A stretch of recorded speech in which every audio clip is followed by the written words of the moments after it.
Vou apresentar a minha pesquisa. O título do projeto, do meu plano de pesquisa é Cartografia dos Sistemas Sociais com os membros dos núcleos de vigília cidadã, investigando as potencialidades e problemas do acesso a dispositivos democráticos de controle social. Foi um plano de trabalho feito para tentar dar uma contribuição ao objetivo maior de um mapa da ação social, assim como também, né, outros buscaram fazer. O que eu vou apresentar hoje aqui é uma parte dessa pesquisa, sobretudo a parte de revisão bibliográfica e também das atividades empíricas que eu já tive. Então, o que tem aqui, o resultado aqui é fruto de um levantamento sobre as discussões que existem, obviamente, na ciência social, né, que a gente tem que buscar os entendimentos sobre isso, sobre participação, né, não ficar, obviamente, a participação é boa, não, a participação existe e ela tem potencialidades e dificuldades. E os contatos informais que eu tive com os 10 núcleos de vigília, eu já tive uns 10 núcleos, né, conversando pessoalmente com todo mundo. Queria também agradecer a ajuda dos técnicos, sobretudo o Leandro e a Michele, que me disponibilizaram um material inicial sobre o cadastro dos membros, que está sendo agora produzido, que eu também agradeço por poder contar, vai ajudar bastante na minha pesquisa. As minhas questões são essas: como se forma e se reproduz a prática social da participação organizada entre os membros do NVC? Como esta prática social de participar em organizações se difunde ou não pelos diferentes sistemas da sociedade? Como a participação em organizações sociais de diversos tipos, igrejas, associações de bairro, etc., se relaciona com a participação em dispositivos democráticos de controle social? Quais organizações marcam a trajetória e a vida cotidiana dos cidadãos membros dos NVCs? Quais organizações conformam os espaços geográficos sociais que constituem a vida social cotidiana dos membros dos NVCs? Objetivos. Objetivo geral: elaborar uma cartografia dos sistemas sociais que caracterizem a trajetória e a vida cotidiana dos cidadãos membros do núcleo de vigília. Objetivos específicos: reconstruir a dinâmica da vida cotidiana atual desses cidadãos com foco no acesso ou não acesso em sistemas sociais territorialmente delimitados, ou seja, organizações, né, igrejas, associações. A ideia aqui é que existe uma rotina de participação social na nossa vida, e a gente circula mais ou menos por territórios, e ao invés de focar no mapa, digamos, do que os indivíduos fazem da ação, porque sistemas sociais eles passam, inclusive, os relacionados ao controle social. 2. Identificar as principais afinidades biográficas e cotidianas entre o engajamento ou não engajamento com práticas de controle social e vigília cidadã e o acesso ou não acesso a sistemas sociais territorialmente delimitados e delimitadores. A ideia é uma questão de territorialidade aí, ou seja, a ideia de que existe como o Paulo está dizendo, um ecossistema de organizações, por exemplo, que para algumas pessoas é como estar em casa. E outras organizações não. Né? Construir perfis sobre e o objetivo específico mais importante, que atende mais fortemente ao geral, é construir perfis sobre as diferentes formas de participação e engajamento. Então, a gente estava discutindo aqui mais a questão das motivações, né? Eu não vou entrar nessa questão das motivações, mas o objetivo é parecido e muito próximo também do que a Suécia, a Sueli. Né? Ou seja, a ideia é identificar possíveis perfis diferenciados no campo. Não de acordo com as motivações, não de acordo com o que está dentro da cabeça de cada um para levar a participar, mas sim de acordo com as próprias práticas. Tanto no nível biográfico quanto no nível cotidiano. Ou seja, a gente estava discutindo aqui e acho que a experiência, o contato que nós tivemos aqui com os técnicos agora, deu para, pelo menos a fala foi a sua fala, desculpa, o seu nome está atrás do Leandro. Não, atrás do Leandro lá. Lélia. Então, no fundo, você estava descrevendo uma situação onde pessoas que têm trajetória de participação parecem que têm uma maior facilidade de participação. Ou seja, a participação, né, existem trajetórias de participação e cotidianos de participação. Isso pode nos levar a ver perfis. Metodologia. Observação participante, o que eu já iniciei desde o começo do projeto, visitando os 10 núcleos, né, e conversando já com vários membros dos NVC, do Conjunto Técnicos. Survey com todos os cidadãos que integram, a gente já está fazendo esse survey, elaborando, eu vou mostrar aqui já o início dele.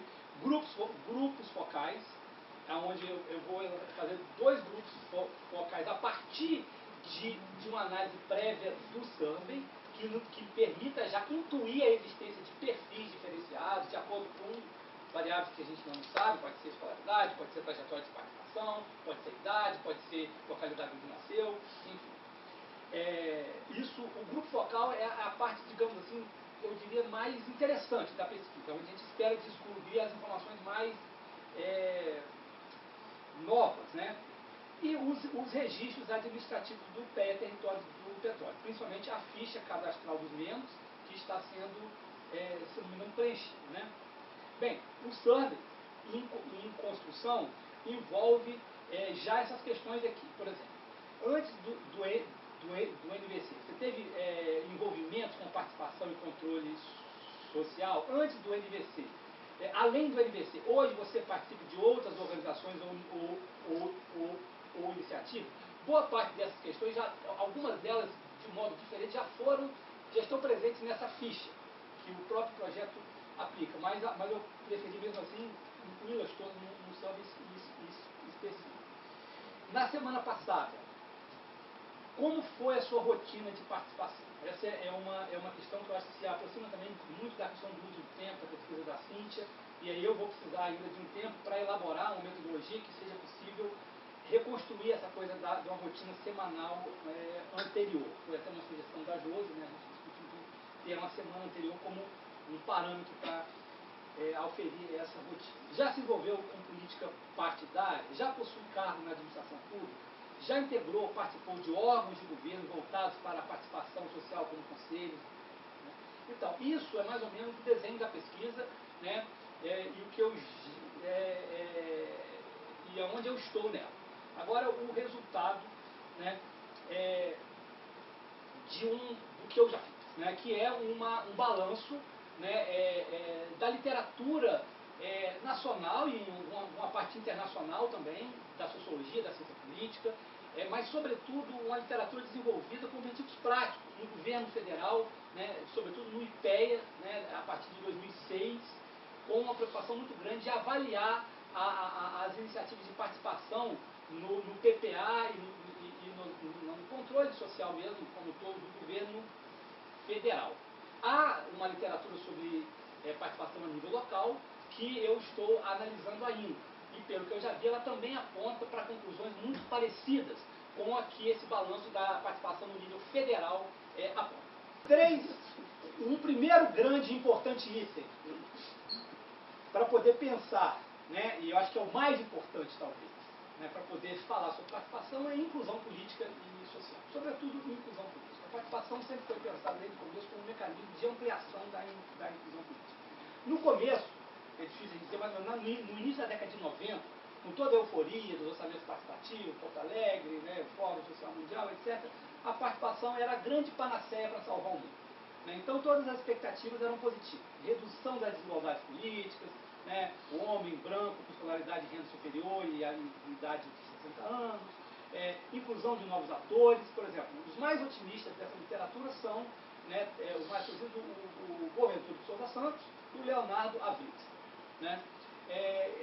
E aí, logo também começaram a surgir algumas abordagens críticas. Né? E eu já vou logo deixar claro que eu me filio a essa abordagem crítica, que busca justamente uma fase posterior, não só de apologia.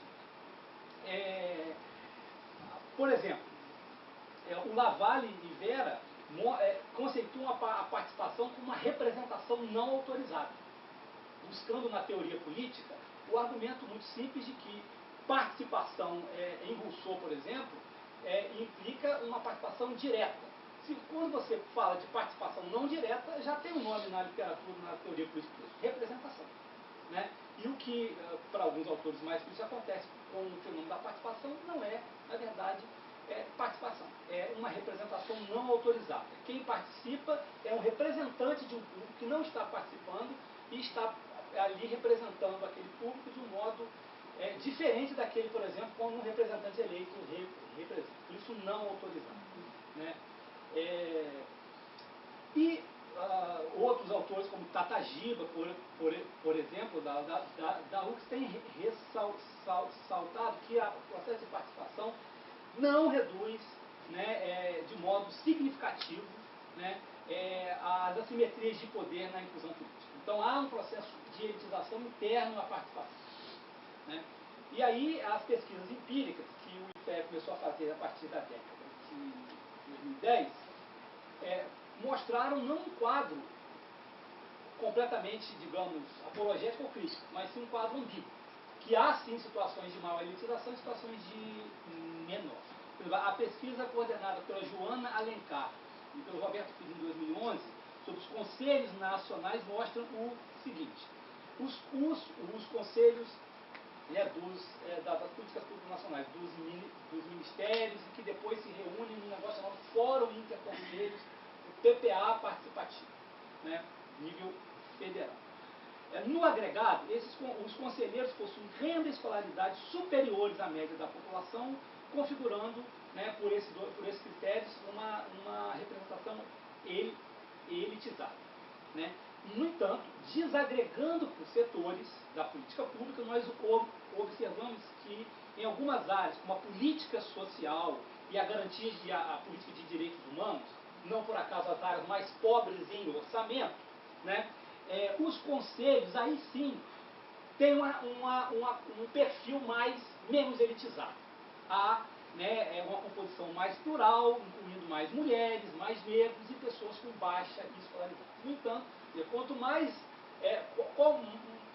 maior a importância política da arena participativa, o que parece existir é um filtro ainda maior. Né? Nesse sentido, mesmo considerando que há há setores de maior ampliação, a forma mais realista e sóbria de caracterizar a participação me parece ser a de uma institucionalização das relações de poder informal entre setores do Estado e setores organizados do público de cidadãos.